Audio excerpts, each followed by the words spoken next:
उत्तर प्रदेश में जैसे जैसे चुनाव करीब आते जा रहे हैं वैसे वैसे ये चुनाव और दिलचस्प होते जा रहे हैं। अब गैंगस्टर को लेकर घमासान मचा हुआ है। 22 का संग्राम गैंगस्टर पर घमासान। क्या है घमासान, आपको बताएंगे। सबसे पहले आपको दिखाते योगी आदित्यनाथ ने आज अखिलेश यादव पर बड़ा हमला किया। किस तरह से हमला किया, क्या कुछ बोला है और गैंगस्टर मामले में किस तरह से बयानबाजी हो रही है, ये भी हम आपको दिखाएंगे। लेकिन सबसे पहले आप नाहिद हसन की तस्वीर देखिए, जो कि टिकट मिला है समाजवादी पार्टी की तरफ से। विधायक हैं नाहिद हसन, लेकिन फरार चल रहे थे। गैंगस्टर एक्ट के तहत कई मामले दर्ज हैं नाहिद हसन के ऊपर। और ये है मदन भैया, जिनकी तस्वीर आप देख रहे हैं। आरएलडी से इनको टिकट दिया गया, ये भी हिस्ट्री शीटर है और गैंगस्टर एक्ट के तहत इन पर भी कई मामले हैं। तो इन दोनों की पूरी हिस्ट्री और पूरा इतिहास भूगोल हम आपके सामने रखेंगे, बने रहिए। लेकिन उससे पहले आपको बता दें कि आज सीएम योगी ने इन दोनों को टिकट देने के मामले पर कैसे घेरा है, यह हम आपको बताते हैं। सीएम योगी का एसपी और आरएलडी गठबंधन पर आज हमला सामने आया। अपराधियों और माफियाओं को टिकट बांट रहे हैं, यह कहना योगी का। कैराना और लोनी में अपराधियों को टिकट दिया गया है। कैराना से नाहिद हसन को टिकट मिला है। नाहिद हसन समाजवादी पार्टी से मौजूदा विधायक हैं, लेकिन लंबे समय से फरार चल रहे थे और जैसे ही नामांकन दाखिल करने के लिए पहुंचे, गिरफ्तारी हो गई। गैंगस्टर एक्ट में नाहिद की कल गिरफ्तारी हुई। लोनी से मदन भैया को आरएलडी ने टिकट दिया है। आरएलडी और समाजवादी पार्टी में गठबंधन है, ये बात आपको पता होगी। और दोनों दलों के गठबंधन के बाद जो लिस्ट सामने आई, उसमें ये दो बड़े हिस्ट्री शीटर नाम निकलकर सामने आए हैं। पेशेवर हिस्ट्री शीटर को टिकट देने पर सवाल है। क्या कहते हैं योगी आदित्यनाथ? समाजवादी गठबंधन का चरित्र सामने आ चुका है। योगी ये भी कहते हैं कि माफिया अपराधी को सत्ता में लाना चाहते हैं। पलायन के लिए मजबूर करने वालों को टिकट क्यों दिया गया, यह भी योगी आदित्यनाथ सवाल उठा रहे हैं। योगी आदित्यनाथ ने इसके साथ साथ अखिलेश यादव पर बहुत गंभीर आरोप लगाया। उन्होंने कहा मुजफ्फरनगर जैसा दंगा कराना चाहते हैं अखिलेश यादव। टिकट बंटवारे से अखिलेश की मंशा साफ हो जाती है, यह कहना है योगी आदित्यनाथ का। तो गैंगस्टर को लेकर कैसे उत्तर प्रदेश की सियासत में घमासान मचा हुआ है, और इन दोनों को लेकर जो दो टिकट अभी हमने आपको दिखाए, दो गैंगस्टर आपको दिखाए, उन दोनों को लेकर कैसे सियासत हो रही है और सियासी वार पलटवार हो रहे हैं, यह देखिए रिपोर्ट में।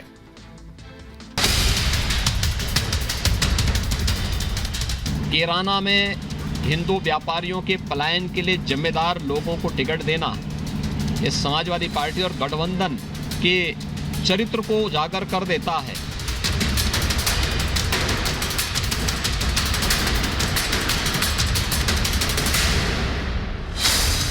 अब की बार यूपी में प्रचंड घमासान।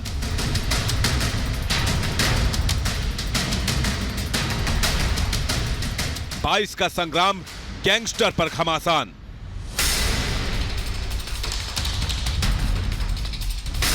यूपी के रण में दागी अपराधी पर आर पार।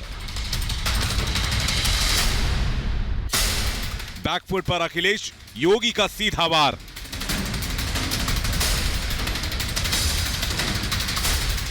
उत्तर प्रदेश में चुनावी घमासान तेज होता जा रहा है। कैराना से समाजवादी पार्टी उम्मीदवार की गिरफ्तारी के बाद सीएम योगी आदित्यनाथ ने अखिलेश पर सीधा हमला बोल दिया। अपराधियों और माफियाओं को टिकट को लेकर योगी ने अखिलेश पर करारा प्रहार किया।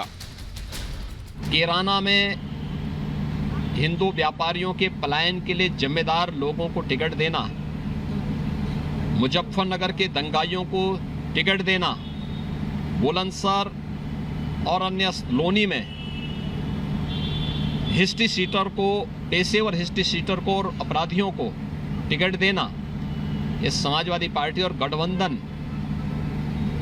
के चरित्र को उजागर कर देता है। दरअसल कैराना से समाजवादी पार्टी विधायक नाहिद हसन को पुलिस ने गैंगस्टर एक्ट के तहत गिरफ्तार किया है। इसके बाद Bharatiya Janata party front foot पर है तो अखिलेश बैक फुट पर है। तो अगर उनको गिरफ्तार कर लिया है तो उनके परिवार में जिनके ऊपर एक भी मुकदमा नहीं होगा, उनको टिकट देंगे। दरअसल मामला कैराना से जुड़ा है और इस वजह से बयानबाजी भी तेज हो गई है। कैराना वही जगह है जहां 2016 में कैराना से पलायन का मुद्दा उठा था और उसके बाद सियासी भूचाल आ गया था।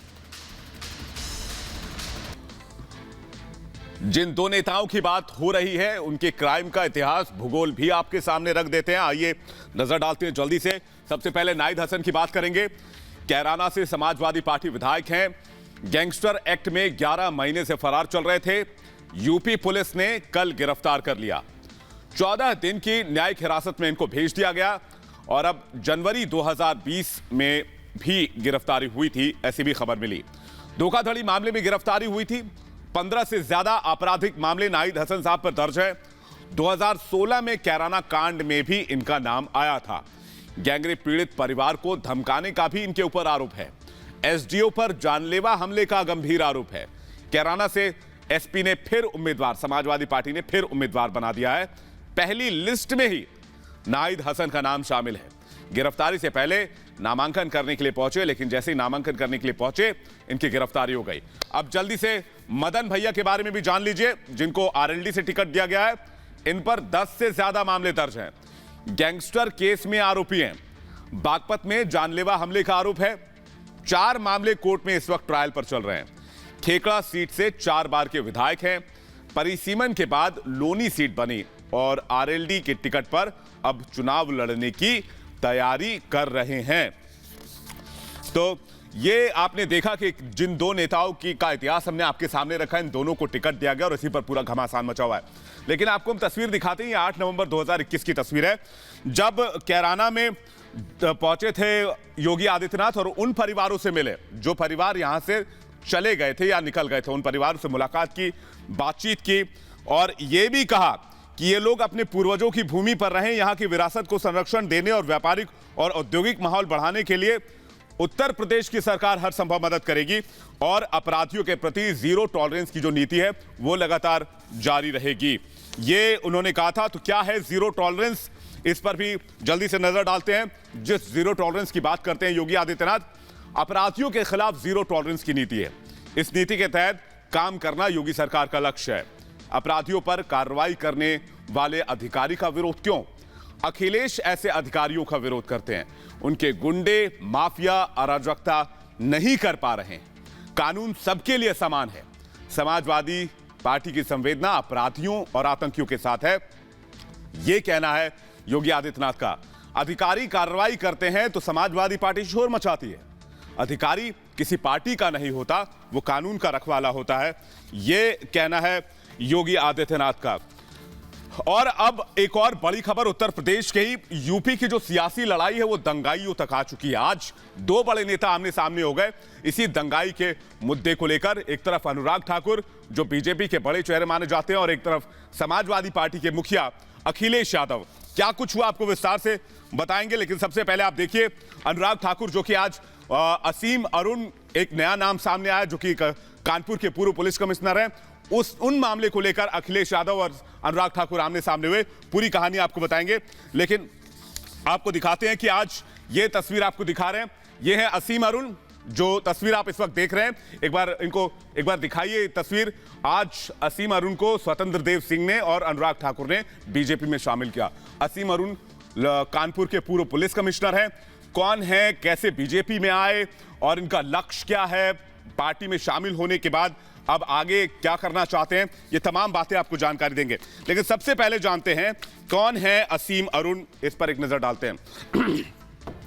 कानपुर के पूर्व पुलिस कमिश्नर हैं और अपने पद से स्वैच्छिक इन्होंने वीआरएस लिया है। 25 मार्च 2021 कानपुर में कमिश्नर बने। 1994 बैच के आईपीएस अधिकारी हैं। पूर्व पीएम मनमोहन सिंह को सुरक्षा दी है इन्होंने।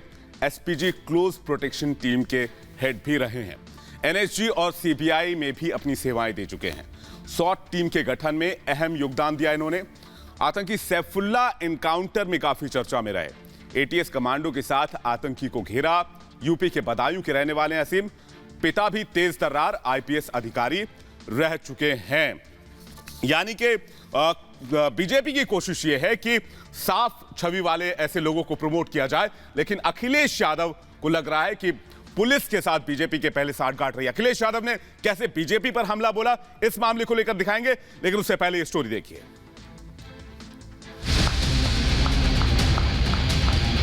समाजवादी पार्टी में दंगा करने वाले दंगई, कईयों के खून से रंगे हुए हाथ वैसे जा रहे हैं। असीम अरुण के साथ जो अधिकारी लगातार ड्यूटी पे रहे हैं, जो लगातार उनके साथ रहे हैं, उनको भी हटाया जाए, वरना वो भारतीय जनता पार्टी के कार्यकर्ता के रूप में काम करेंगे। यूपी की लड़ाई दंगाई तक आई। अरुण की बीजेपी में एंट्री पर सियासत। यूपी के तेज तर्रार अफसरों में शामिल रहे असीम अरुण ने आज से अपनी सियासी पारी शुरू कर दी। लखनऊ में बीजेपी दफ्तर पहुंचकर उन्होंने पार्टी की सदस्यता ली। कार्यकर्ताओं ने भी असीम अरुण का बीजेपी में आने पर जोरदार स्वागत किया। देखिए, पूर्व की सरकारों में जो व्यवस्था रही है उसी की परिणाम था कि कानून व्यवस्था बिगड़ी, खराब हुई, और माननीय योगी जी ने इस मामले में पूरी सख्ती रखी। असीम अरुण के अखिलेश के गढ़ कन्नौज से चुनाव लड़ने की अटकलें तेज है। अखिलेश ने भी असीम अरुण की बीजेपी में एंट्री को लेकर गंभीर सवाल उठाए हैं। अखिलेश इस मुद्दे पर चुनाव आयोग का दरवाजा भी खटखटाने वाले हैं। तो सोचो, वर्दी में कैसे कैसे लोग छिपे हुए थे। वर्दी में यही बात तो मैं कहता हूं पहले दिन से। क्या पंचायत का चुनाव आप भूल गए?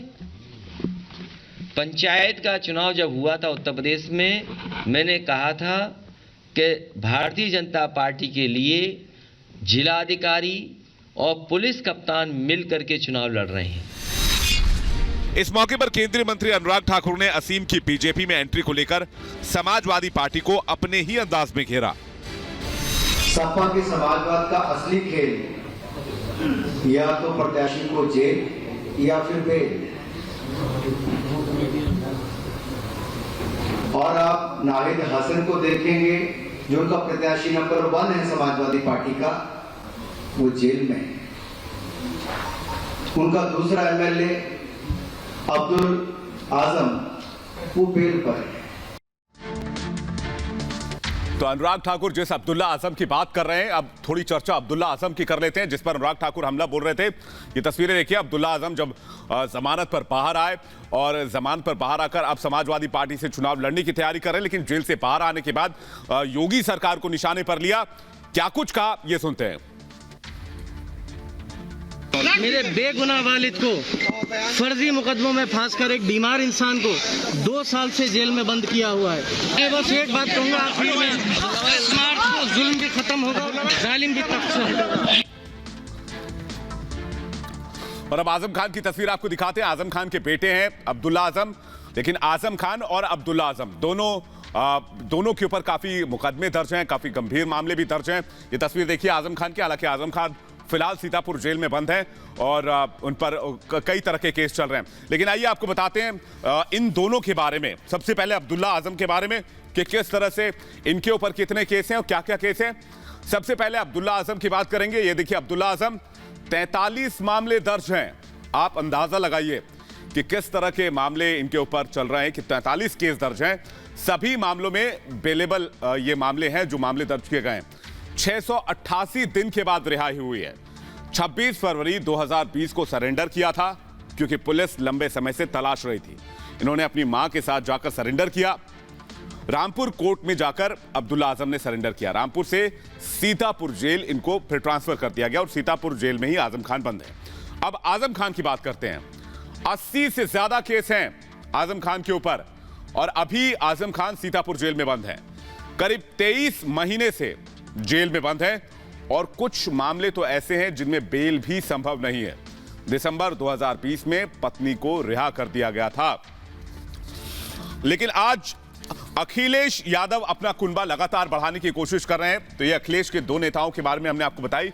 आज दारा सिंह चौहान ने आधिकारिक तौर पर साइकिल की सवारी स्वीकार कर ली। ये अखिलेश यादव और ये दारा सिंह चौहान। इस तरफ आप देख रहे हैं दारा सिंह चौहान। अब सवाल यह कि बीजेपी से निकलकर गए उस तरफ दारा सिंह चौहान हैं कौन, जो पिछले 5 साल मंत्री भी रहे और अब पारी भी बदली है। कौन है दारा सिंह चौहान, ये हम नजर डालते हैं। दरअसल मऊ की मधुबन सीट से विधायक हैं और मंत्री पद से इन्होंने इस्तीफा दिया है। कब दिया इस्तीफा? जब सरकार के 5 साल लगभग पूरे हो ही गए। 2017 में बीजेपी में आए थे। इससे पहले 2014 में चुनाव हारे। बीएसपी और समाजवादी पार्टी में पहले रह चुके हैं। सबसे पहले बीएसपी से एमएलसी रहे, फिर बीएसपी से समाजवादी पार्टी में शामिल हुए, एसपी से घोसी सीट से फिर सांसद रहे।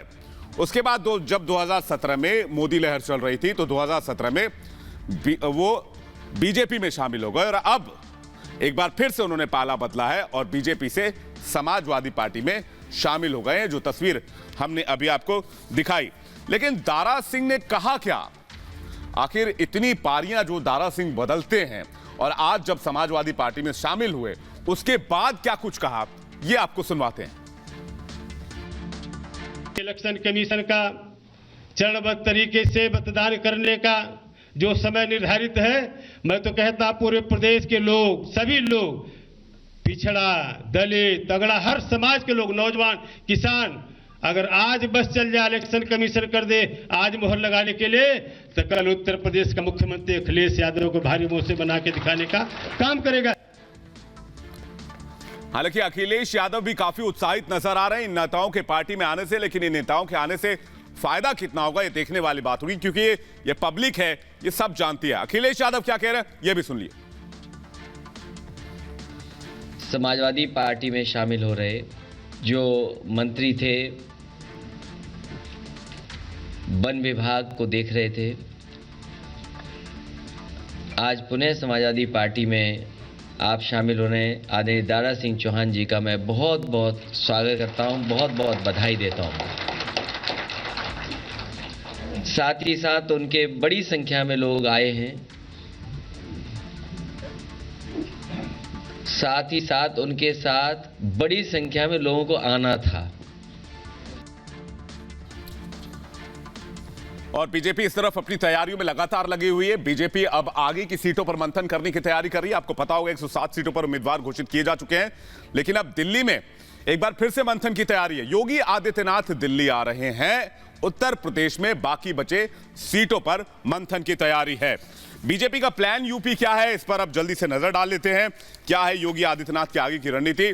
दरअसल दिल्ली में बैठकों का दौर लगातार जारी है। गठबंधन पर बीजेपी का मंथन होने वाला है। दिल्ली में चुनाव समिति की बैठक होगी, और जब भी चुनाव समिति की बैठक होती है तो सीटों पर उम्मीदवारों के नाम को लेकर चर्चा होती है। और उत्तर प्रदेश में 107 सीटों पर ही अभी मुहर लगी है, लगभग 300 सीटें अभी भी बाकी हैं। कल योगी आदित्यनाथ इस बैठक में शामिल होंगे और लखनऊ से वो दिल्ली के लिए रवाना होंगे। गठबंधन की सीटों का फैसला होगा। सहयोगी दलों की सीटों पर भी मुहर लगाई जाएगी। 107 उम्मीदवार बीजेपी अब तक घोषित कर चुकी है, और आगे के उम्मीदवारों पर अब मंथन करने की तैयारी है। लेकिन इस बीच माफ कीजिएगा, छत्तीसगढ़ के जो सीएम है भूपेश बघेल, वो मुसीबतों में घिरते नजर आ रहे हैं, और इसका कनेक्शन उत्तर प्रदेश के चुनाव से ही है। कैसे, आपको दिखाते हैं। डोर टू डोर प्रचार, कोरोना के नियम हुए तार तार। क्यों? क्योंकि देखिए तस्वीरें। चुनाव आयोग कहता है कि आप 5 लोगों के साथ डोर टू डोर कैंपेन कीजिए, हमें कोई दिक्कत नहीं। भूपेश बघेल निकलते हैं पूरे लाव लश्कर के साथ, बड़ा सा काफिला होता है, सिक्योरिटी टीम होती है। नोएडा की प्रत्याशी कांग्रेस की पंखुड़ी पाठक को आप देख रहे हैं। भूपेश बघेल ने बाकायदा मास्क भी लगाया हुआ है, हालांकि जो प्रत्याशी उन्होंने मास्क भी नहीं लगाया हुआ है। लेकिन आप देखिए ये भीड़कांड जो है, ये भीड़कांड जो है, अब इनसे कौन बचाएगा? चुनाव आयोग ने रैलियों पर रोक लगा दी, लेकिन इन नेताओं पर कैसे लगाम लगे और इनको कैसे समझाया जाए, ये मुझे लगता है इसके लिए चुनाव आयोग को अलग से एक कैंपेन चलाना पड़ेगा। लेकिन भीड़कांड क्या है ये हम आपको बता देते हैं। इस मामले में भूपेश बघेल मुसीबतों में है। सीएम भूपेश बघेल पर एफआईआर दर्ज कर ली गई है। नोएडा में केस दर्ज कराया गया है। कोरोना नियम तोड़ने का आरोप है। आरोप तो देख ही रहे थे आप, अभी तस्वीर आपको तो दिखाया हमने। बघेल ने डोर टू डोर कैंपेन की। चुनाव आयोग ने कहा कि आप 5 लोगों के साथ निकलिए, ये 500 लेकर आ गए।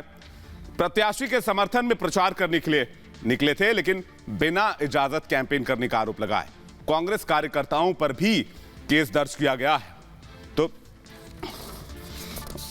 किस तरह से डोर टू डोर कैंपेन में अब मुसीबतों में घिरते नजर आ रहे हैं ये नेता, आपको हमने दिखाया। लेकिन डोर टू डोर कैंपेन के नियम क्या कहते हैं, जो बाकायदा चुनाव आयोग की तरफ से प्रेस कॉन्फ्रेंस कर जारी किए गए, ये भी जान लेते हैं। डोर टू डोर कैंपेन में सिर्फ 5 लोगों की ही इजाजत देता है चुनाव आयोग। ये चुनाव आयोग की गाइडलाइंस हैं। कांग्रेस ने नियमों को तोड़ा, जो कि तस्वीरों में साफ नजर आ रहा है।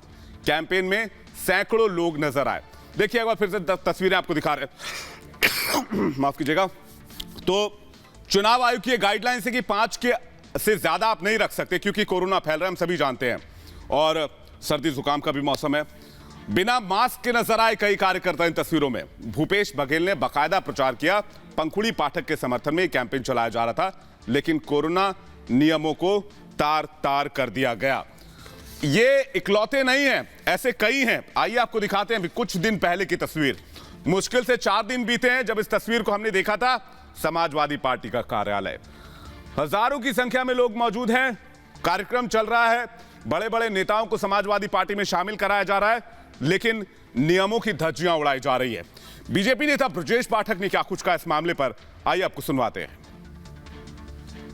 जो विपक्षी नेता थे वो एक प्रकार प्रदेश की जनता को गुमराह कर रहे थे। समाजवादी पार्टी के मुखिया ने तो सरेआम ऐलान कर दिया ये भारतीय जनता पार्टी की भाजपा की डोज है, भाजपा की वैक्सीन इसको हम नहीं लगवाएंगे। लेकिन उनके पिताजी ने जाकर के लगवा लिया, उनकी पत्नी डिंपल यादव जी ने लगवा लिया। अब तो बच्चों को भी लगाई जा रही जो 18 वर्ष से कम आयु के बच्चे हैं। मैं तो समाजवादी पार्टी के मुखिया से कहना चाहूंगा, उनको भी जाकर बच्चों की तरह चुपचाप वैक्सीन लगवाने लेना चाहिए। कोरोना महामारी को फैलने से रोकना चाहिए। जिस प्रकार वो काम कर रहे हैं चुनाव के दौरान, बड़ी संख्या में कोविड को आमंत्रण देने का काम कर रहे हैं। हमने एक फुटेज देखा, बड़ी संख्या में जिस प्रकार कोविड की सोशल डिस्टेंसिंग का उल्लंघन किया, बगैर मास्क लगाए, जिस प्रकार धक्कम धुक्का कर रहे थे, महसूस ही नहीं हो रहा था कोई पढ़े लिखा व्यक्ति यहां पर बैठा है। तो ये उत्तर प्रदेश की कहानी आपने देखी। और एक और बड़ी खबर की बात करते हैं। लेडी अलकायदा का टेरर अमेरिका में एक बार फिर से फैल गया, और अमेरिका में ये टेरर इस कदर फैला कि खुद अमेरिकी राष्ट्रपति जो बाइडेन चिंतित हो गए। तो सबसे पहले लेडी अलकायदा से क्या एक बार फिर से अमेरिका हिल गया? क्या हुआ अमेरिका में ऐसा कि लेडी अलकायदा की चर्चा चल पड़ी और टेंशन में आ गए जो बाइडेन? ये है वो लेडी अलकायदा जो हम आपको दिखा रहे हैं, तस्वीर आप देखिए। हालांकि इसकी चर्चा अमेरिका से लेकर पाकिस्तान तक कैसे हो रही है, दुनिया के बड़े बड़े देशों में कैसे हो रही है, और क्यों अचानक से लेडी अलकायदा का जिक्र एक बार फिर से होने लगा है, ये हम आपको बताएं। उससे पहले टेक्सास की तस्वीर अगर आप दिखा सके, टेक्सास की तस्वीर लगाइए। ये देखिए टेक्सास की तस्वीर, आज होस्टेज सिचुएशन बना हुआ था। मैं चाहूंगा ये फुल स्क्रीन आपको तस्वीरें दिखाएं। टेक्सास में आज होस्टेज सिचुएशन बना हुआ था, जहां पर कुछ लोग घुस आए और इस्लाम के समर्थन में नारे लगाने लगे और लेडी अलकायदा को रिहा करने की मांग करने लगे और 4 लोगों को बंधक बना लिया। पूरा मामला क्या है हम आपको दिखाएं, लेकिन तस्वीरें आप देखिए।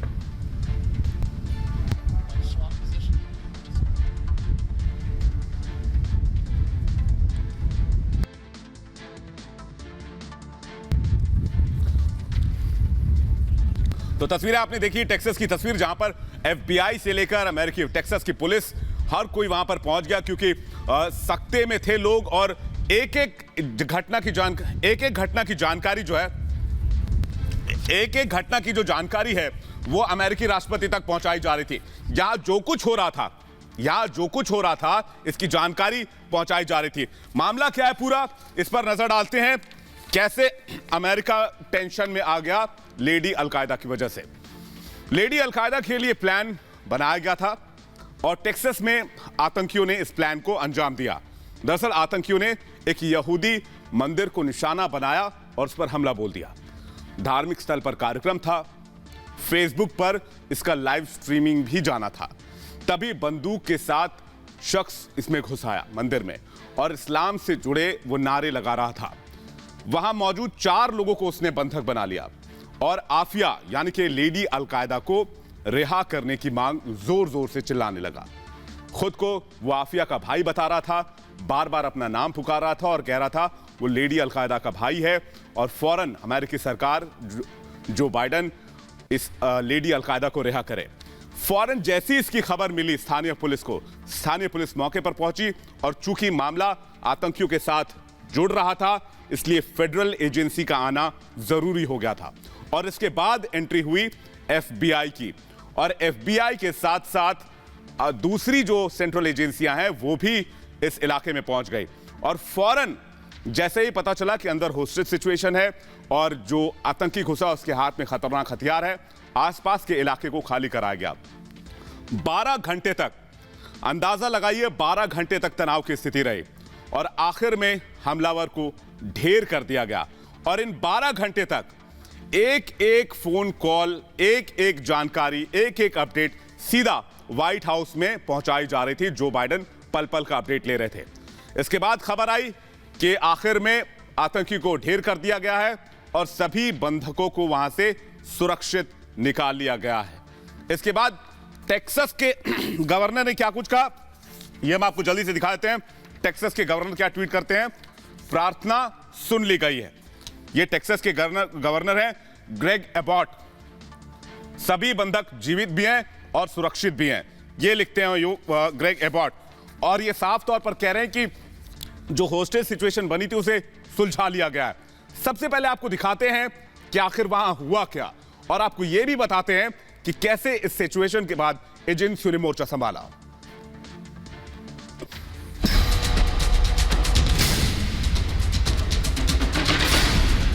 जिस आफिया सिद्दीकी के लिए आतंकियों ने अमेरिका पर हमला कर दिया, खुद राष्ट्रपति जो बाइडेन सख्ते में आ गए, और यह सिलसिला तब तक जारी रहा जब तक बंधक बनाए जाने वाले लोग सुरक्षित घर नहीं पहुंच गए।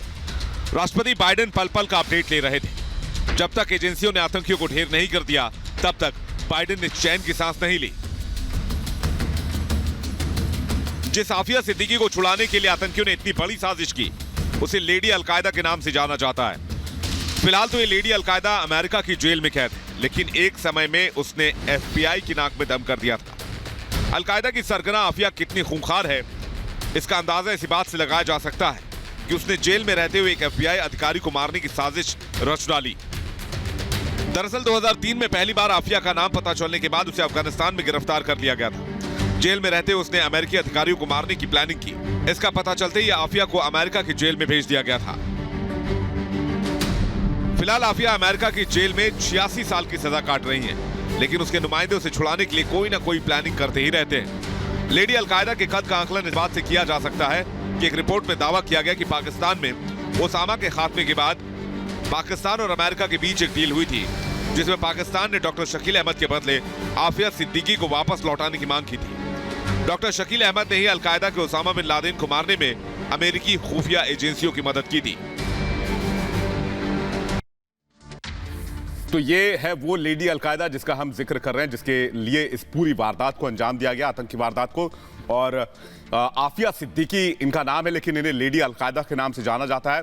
काफ़ी खूंखार प्रवृत्ति की मानी जाती है, और आपको बता दें कि इनके ऊपर कई तरह के मामले चल रहे हैं, और इनका जिक्र अमेरिका से लेकर पाकिस्तान तक होता है। क्यों होता है ये आपको हम बताएंगे। ब्यूटी और ब्रेन से बनी आतंकी चेहरा जो आफिया सिद्दीकी, उन्हें लेडी अलकायदा भी कहा जाता है। 9/11 जो था उसमें मास्टरमाइंड के भतीजे की पत्नी है। शुरुआती पढ़ाई जो हुई इनकी पाकिस्तान में हुई है, और पाकिस्तान में किस तरह की पढ़ाई होती है आपको भी पता है। इसके बाद फिर वो अमेरिका के नामी संस्थान में पढ़ने के लिए गई और न्यूरो साइंस में PhD की, और इसी दौरान वो आतंकी गतिविधियों से जुड़ गई। वो लोगों को मस्जिदों से भड़काती थी, उन्हें भड़काऊ बयान देकर उन्हें आतंकी बनने के लिए प्रेरित करती थी। कीनिया में अमेरिकी दूतावास पर हमले से संबंध है, और हमला करने वाली संस्था से ये जुड़ी हुई थी। FBI की पूछताछ के बाद पति को तलाक दे दिया। तलाक के 9/11 मास्टरमाइंड से जुड़ी जो तार थी वो 9/11 से जाकर जुड़ी। और बता दें आपको कि जो भतीजे अम्मार से इन्होंने दूसरा निकाह किया, निकाह के बाद यह अचानक लापता हो गई। अमेरिकी सैन्य अधिकारियों के खिलाफ साजिश की। साजिश जानलेवा थी और जानलेवा हमलों के लिए थी, इसलिए गिरफ्तारी हो गई। न्यूयॉर्क कोर्ट ने आफिया को सजा सुनाई, और अब आफिया जब सलाखों के पीछे पहुंची तो सलाखों के पीछे भी आफिया प्लानिंग में लग गई। प्लानिंग यह थी कि FBI के अफसर को मारने की साजिश की जा रही थी, और इस साजिश में वो सलाखों के पीछे ही अपने ब्रेन का इस्तेमाल कर रही थी। जेल के अंदर से ही इस साजिश को अंजाम दे रही थी। लेकिन इस होस्टेज सिचुएशन के बाद एक बार फिर से लेडी अलकायदा का जिक्र सामने आया। हालांकि अब आतंकी को मार गिराया गया है, और 12 घंटे के बाद इस ऑपरेशन को पूरा कर लिया गया। बहरहाल ये भारत की बातें में फिलहाल इतना ही। कल फिर मुलाकात होगी बड़ी खबरों के साथ। तब तक आप देखते रहिए रिपब्लिक भारत। हम फौरन वापस लौट रहे हैं।